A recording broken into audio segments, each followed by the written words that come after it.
구약 1028쪽에 있는 이사야서 48장 17절의 말씀을 우리 다 같이 한 목소리로 합독하며 우리 하나님께 올려드리도록 하겠습니다. 시작! 너희의 구속자시요 이스라엘의 거룩하신 이신 여호와께서 이르시되 나는 내게 유익하도록 가르치고 너를 마땅히 행할 길로 인도하는 내 하나님 여호와라. 아멘. 우리 이 시간 앞뒤 뵌 분들과 인사하도록 하겠습니다.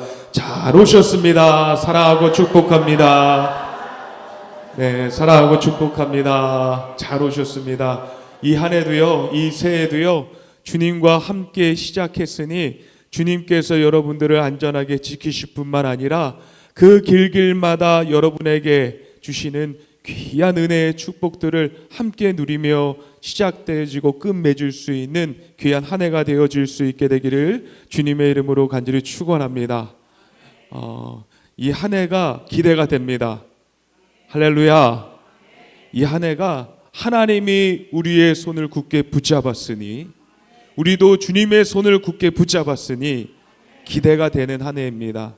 내 능력과 내 힘으로 기대가 되는 것이 아니라 내 가지고 있는 지식으로 내 가지고 있는 물질로 기대가 되는 것이 아니라 주님 손 붙잡았으니 주님께서 우리에게 주시는 큰 소망이 어떻게 펼쳐질지가 기대가 되는 것입니다. 사람은요 실패를 두려워합니다. 그래서요 어떻게 하냐면 더 철저하게 준비하고 계획하고 온 힘을 다해서 애를 씁니다. 그래서 실패하지 않기 위해서 부단히 노력을 해요. 정보를 모으고 경험을 분석하고 또 가능성을 또 계산을 하고 그러면서 어찌됐든 실패하지 않기 위해서 성공하기 위해서 여러 지혜들로 생각을 하고 그 다음에 그 일들을 맞닥뜨립니다. 사람이 뭐라고 얘기합니까? 내가 이번엔 철저하게 준비했어. 내가 다 계산 끝났어. 근데 그런데도 실패하는 경우들이 있고 넘어지는 일들도 있고 또 마음이 상하는 일들도 있습니다. 성경은요 이 실패의 원인에 대해서 뭐라고 얘기하냐면 내 능력이 부족해서다 라고 얘기하지 않습니다. 네가 가지고 있는 조건이 환경이 좋지 않아서 너는 실패했다 라고 얘기하지 않습니다. 이 성경에서 하나님의 말씀에서 우리에게 실패를 얘기하는 것들은 이 하나예요. 하나님의 인도하심에 네가 벗어났기 때문이다. 이스라엘 백성들이요 이 큰 민족이었던 이 바벨론과의 싸움에서 패배를 했습니다. 나라가 무너졌고 성전이 파괴가 되었고 이 백성들은 포로로 끌려가게 되었어요. 누가 보아도 사람들이 하는 얘기가 무엇이냐면 정치적으로 또한 군사적으로 실패했기 때문에 너희 나라가 망하고 또한 바벨론에게 포로가 되었다라고 얘기를 해요. 그러나 이사야서 48장 18절의 말씀을 보면요 하나님께서 뭐라고 얘기냐면 내가 나의 명령에 주의하였더라면 내 평강이 강과 같았을 것이고 내 공의가 바다의 물결 같았을 것이며 이 말은 무엇입니까? 하나님의 말씀을 따랐다라면 그런 결과는 너에게 오지 않았을 것이다. 사랑하는 성도 여러분, 이 한 해는요 하나님의 음성을 듣고 그 음성을 따라가는 한 해가 되어질 수 있게 되기를 주님의 이름으로 간절히 축원합니다. 이스라엘의 실패는요 자신의 능력 부족이 아니고 환경이 그렇게 돼서가 아니라 하나님과의 관계의 문제였다는 것이에요. 그래서 이 한 해 첫 시작을 하면서 우리가 다시 한번 생각해 볼 것이 무엇이냐면 지금 나는 누구의 인도 아래 있는가? 여러분은 하나님의 인도하심 속에 있다는 것을 굳게 믿으시기를 간절히 소망합니다. 우리는 하나님 안에 있고요 하나님 분에 있고요 하나님의 말씀에 귀 기울이며 하나님의 손을 붙잡는 자들입니다. 그러므로 말미암아 하나님의 인도하심을 따라가는 사람들임을 믿음으로 선포하며 넉넉히 승리하는 한 해가 되어질 수 있게 되기를 주님의 이름으로 간절히 축원합니다. 오늘 우리가 함께 읽었었던 이사야서 48장 17절에 보면요, 이 세 가지에 대해서 말씀하고 있어요. 하나님이 누구신가? 하나님은 누구시냐? 구속자이신 하나님이시다. 또한 두 번째로는 하나님은 무엇을 하시는가? 우리에게 무엇을 하시는가? 하나님은 우리를 가르치시고 유익하도록 이끄시는 분이시다. 그러면 우리는 어떻게 살아야 되는가? 하나님의 말씀을 따라서 살아가야지 된다. 여러분, 우리가 잘 돼야 됩니다. 2026년에 25년보다 더 잘 돼야 됩니다. 우리 성도님들이 잘 돼야지 이 주님의 몸된 교회도요, 잘 되는 것이에요. 늘 생각하면서 제 마음속에 떠오르는 것이 무엇이냐면요, 성도들 한 사람 한 사람들이 너무 생각이 나는 거예요. 하나님, 우리 살아가는 성도님들, 집사님들, 권사님들, 장로님들 하나님께서 붙잡아 주시고 잘 되게 해주시고 막혀진 것들이 없이 하나님께서 다 풀어주시고 하나님의 은혜로 채워주시고 자녀들도 잘 되게 해주시고 또한 그 손자 손녀에까지도 하나님께서 축복하여 주셔서 하나님이 살아계신 것들을 늘 확인하는 복된 성도들 가정 되게 하옵소서. 끊임없이 매일 새벽마다 기도해요. 그러니까 성도님들 매일 생각하면서 잘 돼야 된다. 우리 성도님들은 승리해야 된다. 하나님께서는 이제 때가 참에 응답해 주시는 귀한 한 해가 될 줄 믿습니다. 하나님은요, 야, 내가 다 만들어 놨으니까 너 뛰어올라. 그러면 너가 잘 될 거야. 이렇게 말씀하시는 분이 아니에요. 먼저 하나님께서 우리가 올라가게 하기 위해서, 잘 되게 하기 위해서 우리에게 첫 번째로 말씀하시는 것은 무엇이냐면, 너희는 나를 누구라 생각하느냐? 너는 나를 누구라 생각하느냐?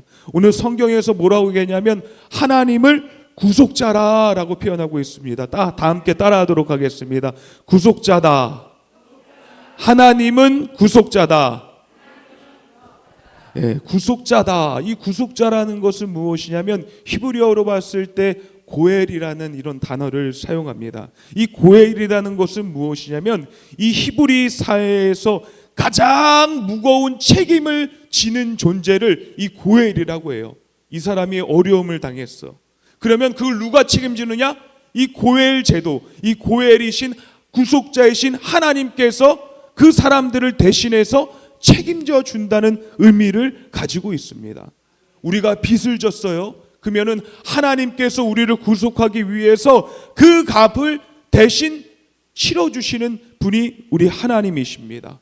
우리가 실패를 해서 아무도 가족도 우리를 돌보지 않는 그 상태 가운데 하나님께서는 우리에게 친히 나타나셔서 외면하지 아니하고 우리를 품어주시고 끌어안으시고 우리의 실패에 다시 일어설 수 있는 발판을 마련해 주시는 분이 하나님이시며 구속자이신 하나님임을 얘기하고 있습니다. 세상이 나를 버려도, 세상이 나를 믿어주지 않고 내 편이 없다 할지라도 끝까지 나를 믿어주고 나를 책임져 주시는 하나님이 바로 구속자이신 하나님이십니다.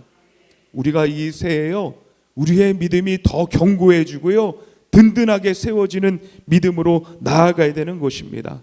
하나님은 이스라엘을 향하여서 이렇게 말씀하셨습니다. 너희가 실패했고 너희가 포로로 잡혀갔지만은 나는 너희를 포기하지 않았다.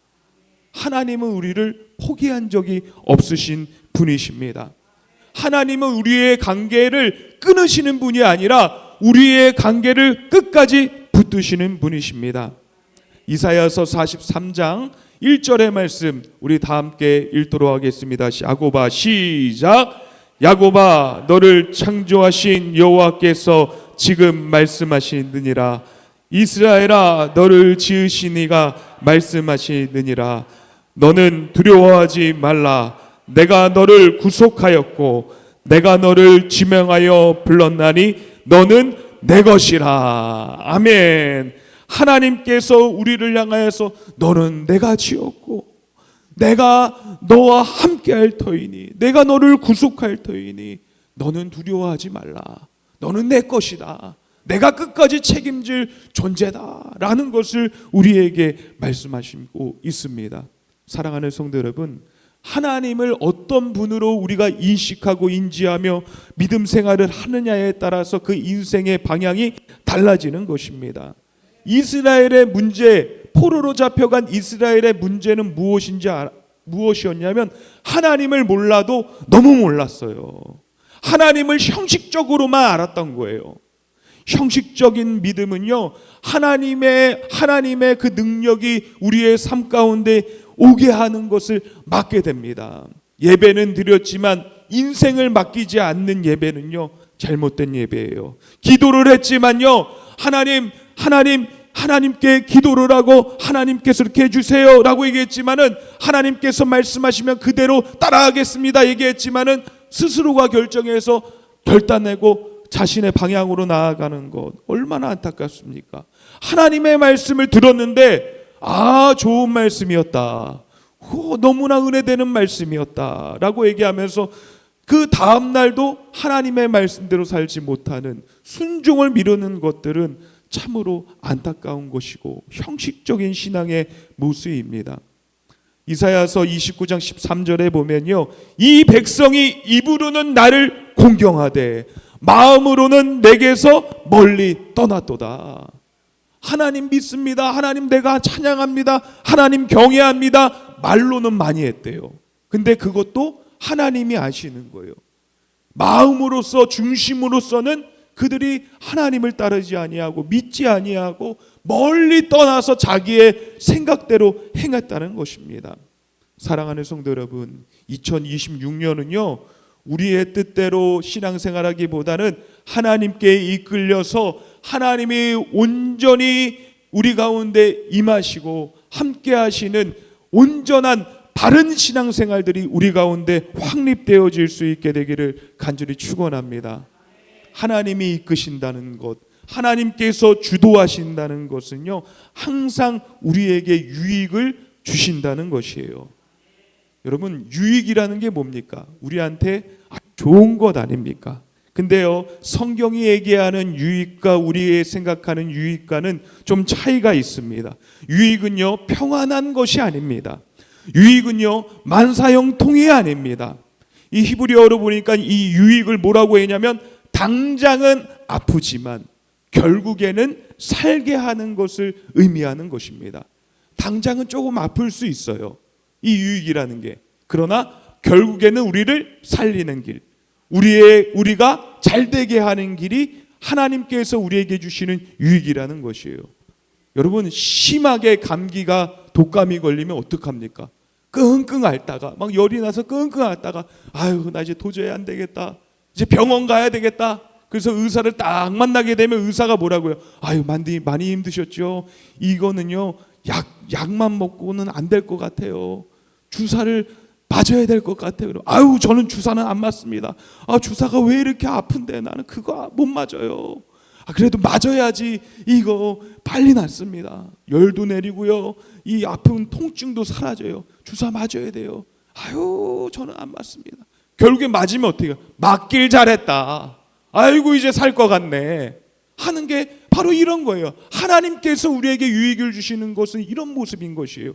지금은 나 그거 아파서 싫은데 나 그거 괴로워 라고 생각할 수 있지만요, 결국에는 우리를 살리는 길이고 우리가 다시 힘을 내게 하는 것이고 우리의 원래의 인생길로, 하나님이 예비하신 그 인생의 길로 나아가게 하는 바로 길이 유익이라는 것입니다.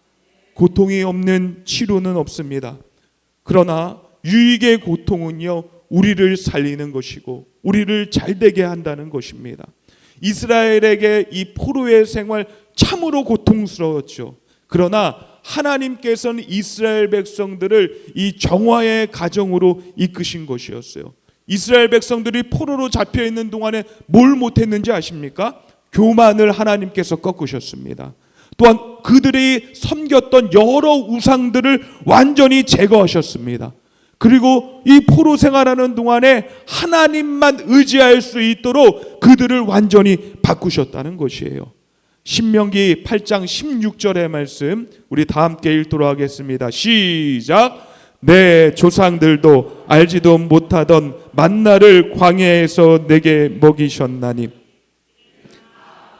낮추시며 너희를 시험하사 마침내 내게 복을 주려 하심이었느니라. 아멘.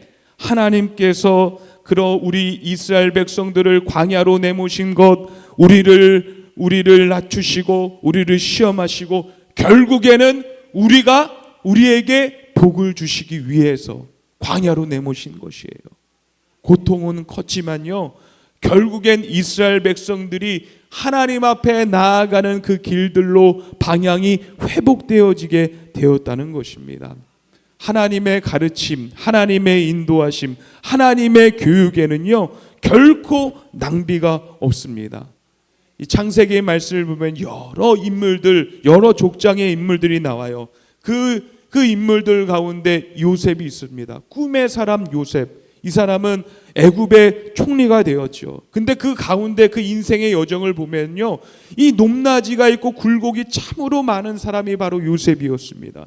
요셉이 하루는 이제 보디발 아내에 의해서 감옥에 가게 되었어요. 탈출할 수 있는 기회가 있었어요. 사람들은 뭐라고 했냐면 내가 그럴 줄 알았다. 얼굴도 반반한데 자기 하나님만 믿고 자기 생각대로만 행동하는 그 모습을 좋게 여기지 않았습니다.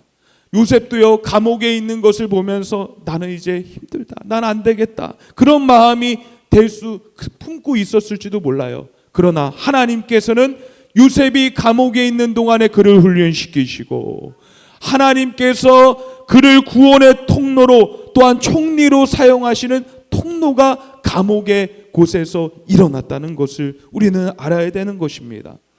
다윗을 하나님께서 기름 부어서 왕으로 세우셨어요. 근데 왜 그를 광야로 내모셨습니까? 사람들이 봤을 때 이 광야에서 이 다윗이 얼마나 힘들었습니까? 자신이 정신병자처럼 이 보이는 모습, 침도 질질 흘리고 개같이 막 짖기도 하는 모습이 이 다윗의 그 모습, 이 광야에서 그런 모습을 보였어요. 근데요, 하나님께서 이 다윗을 왜 광야로 내모셨냐면요, 왕으로 한 나라, 하나님의 나라를 다스리는 법, 참고 인내하며 끝까지 하나님을 바라보게 하는 이 왕의 모습을 하나님께서 훈련시키신 것입니다.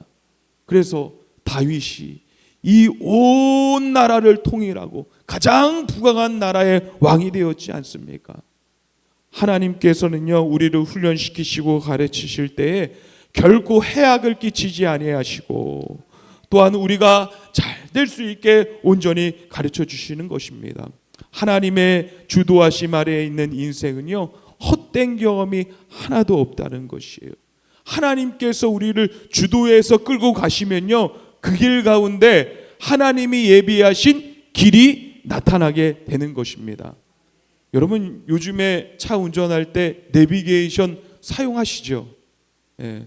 요즘에 내비게이션 사용하는 방법들이 다 틀립니다. 핸드폰을 통해서 내비게이션을 이렇게 작동해서 연결해서 하는 방법도 있고, 차 자체에 있는 이 내비게이션을 눌러서 하는 경우들도 있고, 또 그것도 귀찮다면 음성을 눌러서 나 어디 갈게, 그러면은 거기에서 저희 목소리를 듣고서는 이 목적지를 설정해주고 거기에서 찾을 수 있게 합니다. 결국에는 우리 모두가 이 내비게이션을 사용해요. 근데요, 이 목적지로 안내를 하지만요, 이 내비게이션이 제대로 작동하기 위해서 필요한 한 가지 조건이 있습니다. 그 조건이 무엇이냐면요, 이 운전자가 이 내비게이션이 안내하는 것을 따라야 한다는 거예요. 따라하지 않았을 때 이 내비게이션이 뭐라고 얘기해요? 뭐라고 얘기해요? 경로를 재탐색하겠습니다. 경로를 탐색합니다. 아니야, 내가 여기 길 더 잘 알아. 내가 여기 몇십 년 살았는데. 아니야, 내가 이대로 가면 제일 빠른 길이야. 경로를 재탐색하겠습니다. 계속 그렇게 얘기하는 거예요. 그러다가 이제 돌아오게 되죠. 하나님께서는요, 우리의 길을 인도하실 때 어떻게 인도하시는지 아십니까? 오늘 마땅히 따라야 할 그 길을 하나님께서 우리에게 보여주시고, 오늘 하나님의 말씀을 순종해야 될 그 길로 하나님께서 우리를 이끌어 주시는 것이에요. 하나님의 주도하심은 그런 방법입니다. 야, 너 1년 동안 저기까지 가면 돼, 이렇게 말씀하시는 분이 우리 하나님이 아니라, 야, 오늘 잘 따라왔다, 오늘 이렇게 가자, 너 오늘 그렇게 잘했다, 또 이렇게 한번 해보자. 하나님께서는 점차적으로 한 길 한 길 우리에게 말씀해 주시며 또한 우리에게 그런 마음으로 하나님의 합한 마음으로 우리를 인도하시는 분이십니다. 시편 32편 이 8절의 말씀 우리 다 함께 읽도록 하겠습니다. 시작.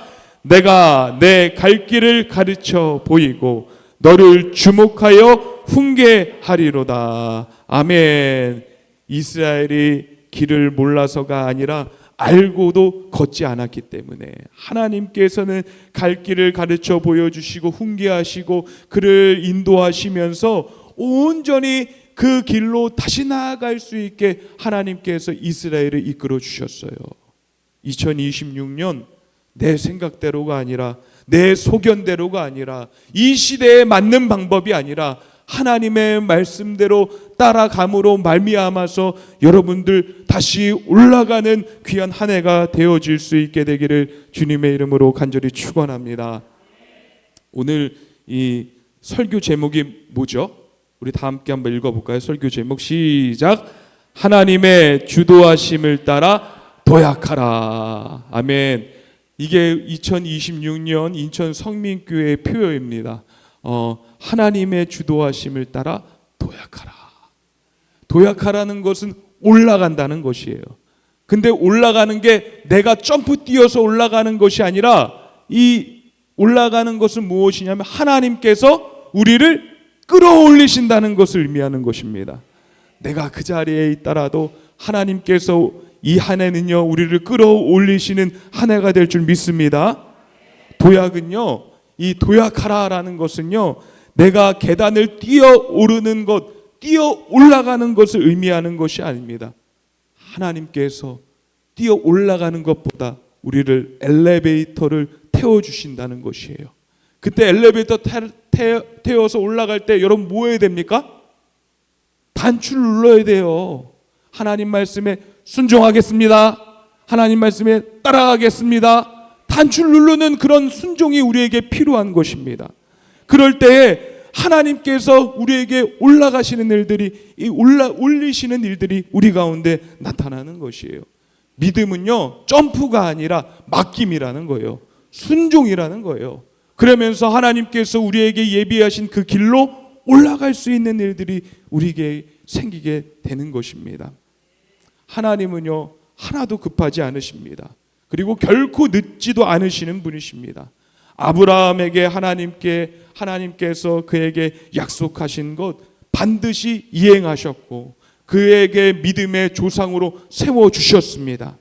또한 모세를 통하여서 하나님께서 맡기신 것, 다시 그가 이제는 장성한 어른이 되었지만은 하나님께서 맡기신 그 사명들을 다 이룰 수 있고 또한 한 나라를 구출하여 하나님이 이끄실 곳으로 하나님께서 사용하는 귀한 지도자로 세우셨습니다. 도약은요 하나님이 들어 올리실 때 일어나는 것입니다. 한번 우리 따라하도록 하겠습니다. 주님, 나를 인도하여 주시옵소서. 주님, 내가 주님의 말씀에 순종하겠나이다. 아멘. 여러분, 이 한 해는요 내 생각이 아니라 내 의지가 아니라 내 지식이 아니라 이제는 주님의 말씀을 따라가는 거고 주님의 인도하심에 순종하는 그 시작이 되어질 수 있게 되기를 원합니다. 그럴 때 끌어올림을 받는 것입니다. 주도권이 누구에게 있다? 내게 있는 게 아니라 하나님께 있다는 거예요. 하나님이 나의 주인이시다 얘기하는 거예요. 한 사람이 하나님을 만났어요. 하나님, 제가요 이 세상 살아가면서 늘 주님과 동행하지 않았습니까? 예? 주님 내 옆에 항상 조수석에 태워서 주님 데리고 다녔잖아요. 그러니까 하나님이 뭐라고 얘기하셨냐면, 야, 나는 너의 조수석에 타 있는 사람이 아니라 너의 주인이다. 왜 그렇게만 데리고 다녔냐? 으이그. 사랑하는 성도 여러분, 주님이 우리의 주인이세요. 하나님이 우리의 주인이십니다. 하나님, 내가 주님과 동행하기를 원합니다 라고 했을 때 주님을 옆에서 끼고선 가는 게 우리의 올바른 신앙의 모습이 아닌 거예요. 주님 앞서 가십시오. 내가 주님 손잡고 따라가겠습니다. 이게 주인이신 주님과 동행하는 모습이라는 거예요. 우리 2026년은 바로 그런 모습이 우리 가운데 있어야 되는 것이요. 나는 내 하나님 여호와라. 나는 내게 유익하도록 가르치고 너를 마땅히 행할 길로 인도하느니라. 우리 하나님이심을 고백하고 증명하고 확인하는 귀한 한 해가 되어질 수 있게 되기를 간절히 축원합니다. 하나님께 우리 인생의 운전대를 돌려드리는 예배가 이제 돼야 되는 것이에요. 하나님, 나 이번 2026년은요 더 예배 잘 드리겠습니다. 한번 내가 힘 닿는 데까지 최선을 다해 보겠습니다. 이런 다짐보다 하나님, 내가 하나님께 내 인생을, 내 이 한 해를 맡겨드리며 나아가는 한 해가 되겠습니다. 이런 믿음의 고백들로 나아갈 때에 그때 하나님께서 우리의 인생을, 우리의 가정을, 우리의 교회를 반드시 들어 올리시는 역사가 우리 예배와 현장 가운데 일어날 줄 믿습니다. 2026년 모든 것들이 하나님의 인도하심과 주도하심 가운데 잘 될 것입니다. 믿음으로 선포하시고 하나님을 붙드시는 한 해로 채워지는 여러분의 삶이 되어질 수 있게 되기를 간절히 축원합니다.